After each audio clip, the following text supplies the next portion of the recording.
Greetings, friends.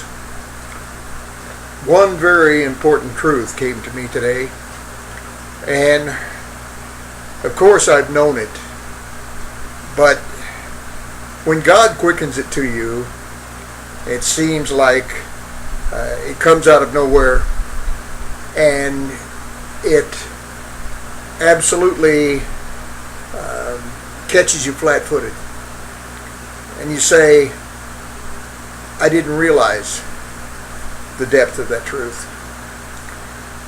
And that is, take your offerings. Take the money that you've used or want to use for the upbuilding of the kingdom and give it to the beggar on the street. Give it to the person who had no clothing. Give it to the person who doesn't know where their next meal is coming from. And don't question what they would do with that money. Because when it leaves your hands, it's up to God to see that the benefits are spread out the way that they should be. We are not bankers. We are not looking for usury from the poor and from the destitute. But as for these seed faith preachers, they are putting God's money where it's going to be destroyed by the wrath of God. Now let me say that again. They are putting God's money where it is going to be destroyed by the wrath of God. They're building fine palaces for themselves. They're building fine houses for their children. They're driving fancy cars. And when God comes back, there's not one splinter of that house, one piece of sheet metal from that car that's going to be presented in heaven. But that poor man may just be there. That family that you gave money to money for food to may just be there. And they are a living and a lasting testimony of your love and your dedication to the call of Jesus Christ. Buy books, buy tapes, buy CDs, but don't count that as giving to God. You're giving to an organization. You're giving to an organization that is just as earthly as any organization could be or anything could be. They have to pay their secretaries. They have to pay the evangelist a vast amount of money. They have to pay for the plane tickets. And these are not the only people that are carrying the gospel.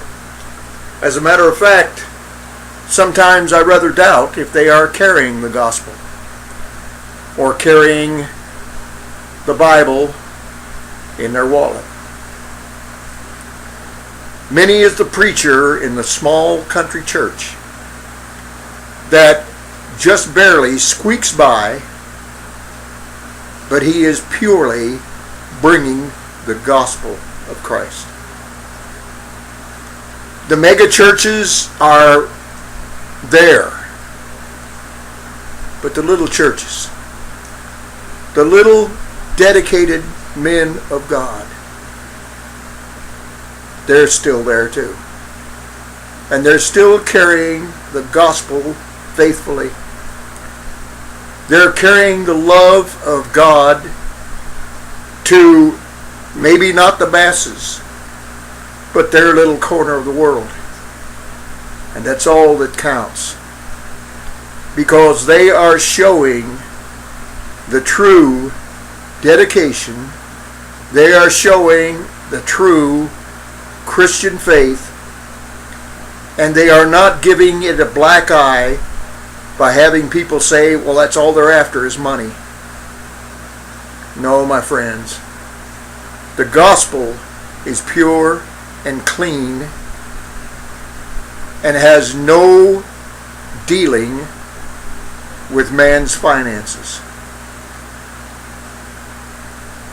Make sure that you give your alms to the poor, the widows, and the fatherless. Make sure that it is written down in heaven. Don't give that money to a preacher who will put it on the platform and walk all over it. Get everybody excited so they run up there and throw $20 bills down so that he can pick them up. No. Because this is not of God. This is not of God as surely as the prostitute on the street selling her dignity, her pride, and her honor for a small bit of change.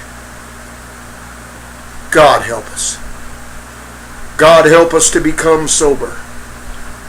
God help us to become the church that we were meant to be. Going forward in love, going forward in power, going forth in respectability, and going forth for Christ. God bless you. Maranatha.